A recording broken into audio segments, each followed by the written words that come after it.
comment allez-vous? J'espère que vous allez bien. Alors moi je suis de retour avec une nouvelle vidéo. Je suis hyper contente de vous présenter donc mon bilan de lecture du mois dernier, donc le mois de juin. Mois de juin un peu entre les deux parce que c'était le moment où il y avait donc le déconfinement ici et la reprise du boulot. Donc une période encore d'adaptation pour moi. Notamment en magasin, donc, parce que je travaille dans une librairie, je suis libraire en apprentissage et ou apprenti libraire et pendant le confinement j'en ai profité pour lire pas mal de choses, notamment des ouvrages que j'avais commencé, que je voulais lire depuis longtemps, etc., etc.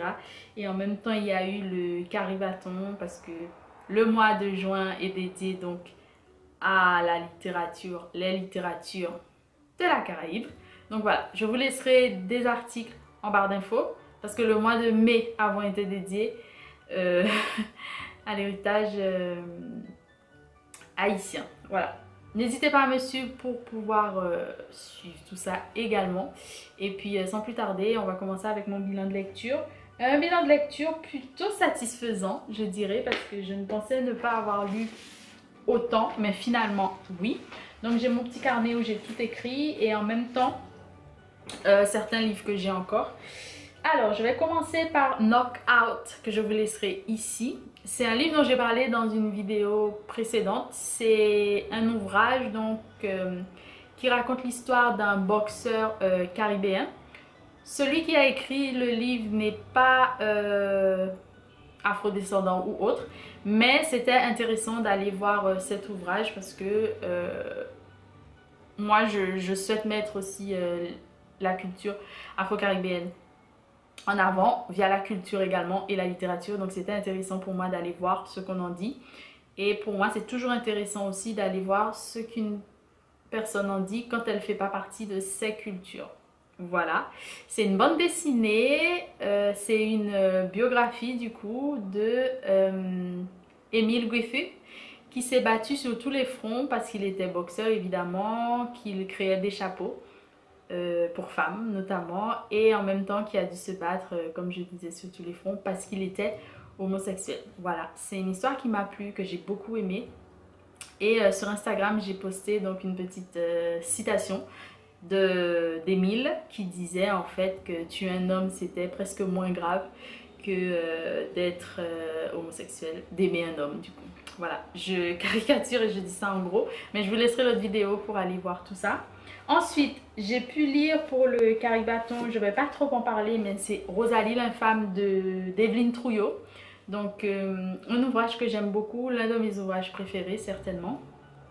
J'en ai parlé dans la précédente vidéo, donc je vous laisse aller regarder cette vidéo, mais c'est un vrai coup de cœur et c'est son premier roman. Et je suis contente de l'avoir lu désormais, je pourrai en parler avec grand plaisir et partager cette lecture et vous donner envie de le lire jusqu'à ce que tout le monde l'ait lu. Voilà, Rosalie l'infâme d'Evelyne Trouillot, maison d'édition Le Temps des Cerises. Et pour Knockout, je crois que c'était chez Casterman. Voilà. On continue. J'ai pu lire donc... Qu'est-ce que je vais vous proposer avant? On va continuer. Donc j'ai lu aussi un manga qui s'appelle Asadora. J'avais lu le tome 1, donc le tome 2 est sorti en juin. C'est toujours l'histoire de cette petite fille au Japon qui se fait prendre dans une catastrophe naturelle pendant qu'un ami prépare les JO. On est sur plusieurs périodes, on comprend que sa situation familiale est compliquée. Ce jour-là aussi, sa mère est sur le point d'accoucher. Je crois qu'elle était sur le point d'aller chercher un médecin. Enfin voilà, pas mal de choses. Elle rencontre un homme qui va la kidnapper et qui finalement va l'aider à approvisionner les personnes qui sont touchées par cette catastrophe naturelle. J'ai beaucoup aimé, c'est la suite où on apprend qu'elle va grandir évidemment, qu'elle va trouver sa passion. Je vous dirais pas quoi, sa passion slash métier. Et pendant ce tome, donc le tome 2, l'homme qui l'a aidé lors de cette catastrophe va retrouver un ancien ami, ennemi, on ne sait pas trop, qui a l'air d'un homme sulfureux. Voilà, c'est tout ce que je peux vous dire. J'ai beaucoup aimé, je l'ai lu vraiment très rapidement. Et voilà. Je vous laisserai évidemment la photo ici. Et puis on continue pour la suite. J'ai pu lire, terminer un essai. C'était au tout début du mois de juin, qui est Bad Feminist de Roxane Gay. Donc il faut savoir que Roxane Gay, c'est l'une de mes auteurs préférées. Donc elle est d'origine haïtienne. Elle a vécu quelque chose de tragique, un viol collectif lorsqu'elle était très jeune. Son corps en a bavé, son esprit en a bavé. En gros, elle en a bavé. Elle a écrit un autre ouvrage sur ça qui s'appelle donc Hunger, qui est juste ici, que je n'ai pas encore lu. Et moi, je l'ai connue lorsque je participais au PMR, donc Prix du meilleur roman avec les éditions Point, dont ici c'est la maison d'édition qui publie ceci aussi. Je l'ai connue avec 13 jours. 13 jours raconte la vie de Mireille. Je vous laisserai l'article qui parle de ce livre que j'ai sur mon blog. Et j'ai adoré. Donc depuis, j'essaie de lire tous ses romans, tout. Je la suis vraiment attentivement. Et j'ai adoré Bad Feminist dans un sens. Il y a des choses sur lesquelles je ne suis pas d'accord, c'est sûr. Parce que moi, je milite pas ou voilà, comme d'autres personnes. Donc c'est normal, on a tous nos combats et notre façon de se battre. Mais j'ai beaucoup aimé Bad Feminist dans le sens où elle explique qu'elle n'est pas une bonne féministe. Et je pense que c'est en n'étant pas une bonne féministe qu'on est une bonne féministe. Moi, c'est mon avis et je pense que je partage aussi ce point de vue dans le sens où moi aussi, j'ai du mal à dire que je suis féministe parce que quand on dit qu'on est féministe, on pense tout de suite qu'on est une femme aigrie, qu'on est une femme qui n'aime pas les hommes, ou etc. etc. J'ai aimé aussi le fait qu'elle parle beaucoup de la pop culture, que ce soit dans les livres, au cinéma, avec les séries, que moi, il y a beaucoup de choses que je ne connaissais pas, des références qui me sont trop loin, pas assez proches, on va dire ça comme ça, qui viennent des États-Unis, que j'ai aimé lire, d'autres que je connaissais un peu moins bien que dans cette société, et j'ai trouvé ça cool. Elle a parlé de Scrabble, beaucoup de personnes trouvent cette partie un peu absurde ou qui n'avait pas sa place. J'aime jouer au Scrabble, donc moi ça m'a plu, mais ça m'a aussi étonnée de savoir qu'il y avait des gens qui étaient tellement fans, qui faisaient des tournois, qui avaient leur propre, je crois qu'on appelle ça rack, ou etc. Moi j'ai trouvé ça top. Ça m'a fait rire d'ailleurs. Et pour moi, c'est bien aussi de connaître ce que les auteurs, des artistes ou des personnes qui ne sont pas proches de nous, ce que ces personnes aiment dans la vie de tous les jours. Et franchement, c'est quelqu'un que j'aime beaucoup. J'espère la rencontrer un jour. Si vous entendez cette vidéo, je sais que vous ne parlez peut-être pas français. Bon, on sait jamais. Voilà. Et qu'est-ce que j'ai aimé? Ben, vous voyez que j'ai quand même annoté pas mal de choses. C'est un livre que j'ai vraiment aimé. J'ai vraiment aimé. Et je sais que beaucoup de personnes vont trouver ça bizarre. Et que voilà, mais parce que c'est pas un essai comme on s'y attend. Et que oui, ça peut prendre du temps pour arriver à certaines choses, mais j'ai beaucoup aimé. Et le fait qu'elle parle aussi beaucoup quand même de sa vie personnelle, je trouve que c'est bien. Ça peut être un parti risqué où on peut dire qu'elle parle peut-être trop d'elle et que les faits ne sont pas assez génériques ou générales. Mais moi, j'ai trouvé ça très bien. Et je pense que en présentant ces expériences, c'est une façon aussi de toucher les autres et de faire savoir à certaines personnes qu'elles ne sont pas seules dans cette situation ou dans ces situations. Donc moi, j'ai vraiment apprécié. Donc ça parle de féminisme, de droit, de tout ce que vous voulez qui pourrait toucher des femmes racisées, mais aussi des femmes qui ne sont pas, on va dire, caucasiennes. Et comment ces personnes se mettent en scène. Et voilà. Et on parle aussi d'homosexualité, de pas mal de choses. Et j'ai trouvé ça vraiment très intéressant. Et c'est un autre point de vue. Voilà, différent du mien peut-être, sur pas mal de points, mais qui m'intéresse. On continue. J'ai lu une autre BD qui s'appelait Kariba, de deux frères, Daniel Clark et... En fait, je sais pas s'ils sont frères, mais j'imagine Daniel Clark et un autre Clark. Je vous mettrai ici. C'est une BD qu'un collègue m'a proposé, conseillé. Et merci si tu passes par là d'ailleurs. Parce qu'il sait que je suis à l'affût de certaines choses, même si je lis un peu de tout, mais pour ma satisfaction personnelle, je suis à l'affût de certaines choses. Et ça m'avait fait plaisir de lire ça. Donc ça se situe en Afrique du Sud. On part avec des esprits de l'eau. Donc si vous ne le savez pas, l'eau c'est un élément qui me fascine, que j'adore. Comme tous les éléments, mais l'eau c'est particulier. Et en fait, il y a un barrage qui est censé être construit. Mais évidemment, les esprits de l'eau sont un peu contre ce barrage parce que en faisant ce barrage, on déplace des populations. C'est toute une vie, tout un cycle, plein de choses qui changent pour beaucoup de personnes. Et pour ces personnes qu'on déplace et autres qui ont l'habitude de vivre, ça change beaucoup de choses. Donc l'esprit de l'eau est mécontent.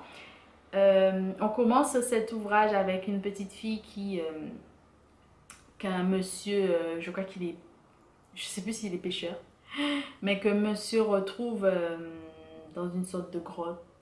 Donc il va élever cette petite fille et il s'avère que cette petite fille c'est l'enfant de l'eau, de l'esprit de l'eau, et elle a des pouvoirs. Donc on est entre fantaisie, réalité, voilà, on situe ça comme ça.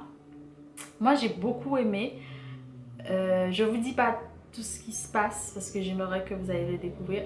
Il y a une source de vérité, on va dire, dans cette histoire parce que dans ce lieu en Afrique du Sud, il y a eu ce genre de problème avec cette construction de barrage, pardon, avec cette construction de barrage. Donc je vous laisse aller découvrir, c'est quelque chose qui m'a vraiment plu. Elle rencontre un petit garçon également, on sent qu'ils sont plus ou moins proches, si on peut pas dire amoureux, mais voilà, complices. Pas mal de choses très intéressantes et comment, on va dire, tout ce qui n'est pas question naturelle est quand même très important. Voilà. Ou qu'on comprend pas parce qu'on n'y croit pas. Mais c'est pas parce qu'on ne croit pas à la magie ou je sais pas quoi que ça n'existe pas. C'est juste qu'on croit pas et peut-être que pour d'autres personnes qui y croient, ça existe parce que bien évidemment ils y croient. Et voilà, c'est très intéressant et ça porte à réflexion. Voilà. On continue avec 3 autres ouvrages, les 3 derniers il me semble que j'ai sur place. Les armes miraculeuses d'Aimé Césaire, que j'avais commencé depuis belle lurette, mais Aimé Césaire, je confirme, à lire, il faut s'y mettre, il faut s'y tenir. C'est difficile quelquefois, c'est vrai. Donc c'est quelque chose qu'il faut lire plutôt à tête reposée. J'ai aimé lire cette partie parce que c'est de la poésie en vers libre, on va dire. Mais ce que j'appelle la deuxième partie qui coupe avec la première partie, pour moi, c'est une pièce de théâtre qui est très intéressante, justement sur cette affaire de déportation de la population africaine vers les îles, notamment vers le continent américain. Et j'ai adoré cette deuxième partie. Beaucoup de vers qui m'ont inspiré, qui m'ont donné envie de, je sais pas, de m'envoler vers des contrées que je connaissais pas. Mais je veux dire, comment dire, dans ma tête, hein, pas forcément un voyage physique, mais un voyage vraiment spirituel, un voyage avec des mots, des sensations, ça a réveillé pas mal de choses en moi. J'ai vraiment beaucoup aimé et je remercie la personne du coup qui me l'a emprunté, que je vais rendre, j'espère bien, en septembre lorsqu'on se reverra. Merci encore. C'est aux éditions du coup Gallimard, Poésie Gallimard. Et je suis contente aussi parce que j'ai un collègue qui l'a pris pour le lire au travail et je suis trop contente. Et ce collègue a également pris Sangor. Je suis hyper contente de voir que j'arrive à convaincre des personnes qui me sont très proches. Et parce que si vous ne le savez pas rapidement, c'est qu'au travail j'ai fait une sélection de poésie pour le printemps des poètes. Malheureusement il y a eu le confinement, mais cette sélection est restée en librairie et ça a intéressé pas mal de personnes finalement. Et je suis hyper contente et j'espère un jour partager cette sélection poésie avec vous. Il y avait de tout, mais il y avait aussi des choses afro-caribéennes évidemment. Il y avait donc Senghor, Aimé Césaire, Gontran, oh j'ai oublié, Glissant, de l'Afrique aussi. Il y avait beaucoup de choses quand même qui me tenaient à cœur. Donc il y avait aussi des best-sellers. Donc de la maison d'édition, mais aussi des choses que j'avais choisies. Et j'étais hyper contente de faire cette sélection et de voir que ça intéresse même les gens qui travaillent là-bas. C'est trop top, c'est trop top. Donc voilà, je recommande évidemment Aimé Césaire, Must Read. On est obligé de le lire, au moins un ouvrage, qu'on ne comprenne pas, que ça ne touche pas, que vous avez 1000 raisons, mais aucune raison de ne pas le lire. Voilà, d'essayer. On continue avec... alors je sais pas lequel prendre, mais je vais prendre celui-là parce que c'était sur la pile. Une si longue lettre de Mariam Abba. Alors je ne vais pas beaucoup en parler parce que c'est une lecture commune, parce que je ne sais pas si vous le savez, mais je vous mettrai la vidéo aussi. En juin, j'ai des lectures communes et en juillet aussi. Donc c'est une lecture commune avec Nostalgique Lily. Je vous laisserai du coup sa chaîne, voilà. Une si longue lettre qu'on devait lire ensemble. C'est un livre que j'ai toujours voulu lire parce que j'ai entendu parler vraiment énormément de cet ouvrage. J'ai beaucoup aimé. C'est une lettre qu'une jeune femme, une Sénégalaise, écrit à une amie qui raconte en fait son deuil, comment se passe son deuil. Mais en parlant de son deuil, elle revient sur sa vie avec cet homme qui l'a donné une coépouse plus jeune, en sachant que cette coépouse est très jeune et à l'âge de la fille de l'une des filles de ce couple. C'était douloureux, je le sens, parce que quand je l'ai lu, j'ai senti cette douleur. Ouvrage féminin, féministe, lecture féminine, féministe. Mais comme je le dis, je ne suis pas surprise par rapport à plein de choses qui sont écrites ici parce que c'était il y a un moment. Donc forcément c'est d'actualité parce que toutes les sociétés n'évoluent pas de la même façon. Donc évidemment, peut-être pour moi, c'est pas que c'est dépassé, mais c'est quelque chose que je remets quand même dans son contexte. La plume est très belle, l'histoire est très touchante. Et puis j'ai aimé aussi lorsqu'elle racontait l'histoire de son amie qui a eu une coépouse mais qui n'est pas restée. Voilà. Je ne veux pas plus vous en dire parce que je pense qu'on aura peut-être une discussion avec Nostalgique Lily et je ne sais pas encore quand. C'est aux éditions du Rocher et je vous recommande aussi cet ouvrage si vous ne l'avez pas encore lu. Et de partir avec une femme dans son histoire, c'est beau, c'est toujours beau. Voilà. C'est parti pour le dernier ouvrage. On part avec le dernier ouvrage pour une lecture commune avec un ami. Allah n'est pas obligé. Cet ouvrage m'en a fait baver. C'était difficile, mais c'était beau. On part avec un petit garçon, Biraima. Biraima plutôt. Qui devient enfant soldat. Sa mère est particulière parce qu'elle est touchée par... une maladie, une blessure qui ne guérit pas. On se demande si c'est pas plus profond que ça. Que si cette blessure ne reflète pas un mal-être, des maux intérieurs.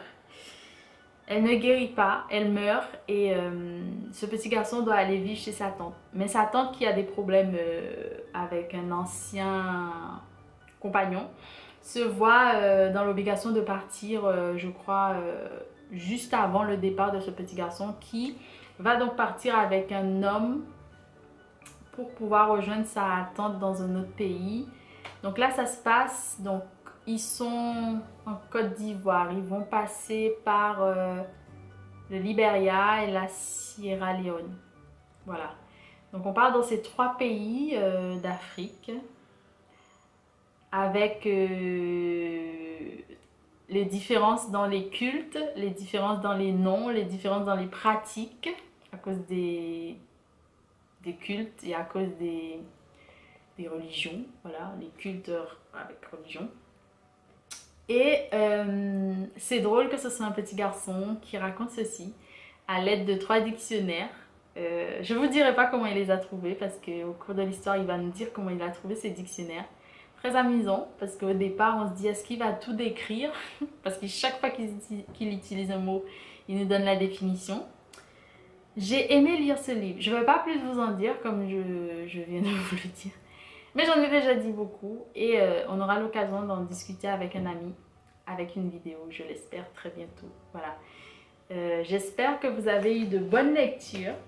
Moi, ça continue avec... je vous mettrai la vidéo ici de ce que j'aimerais lire pour le mois de juin. Mais en ce moment, je suis dans une lecture, un read-along pour l'été avec Pintu, donc de Jennifer Nosumbuga Makumbi. Et je vous explique tout ça dans la vidéo que je vous laisserai ici.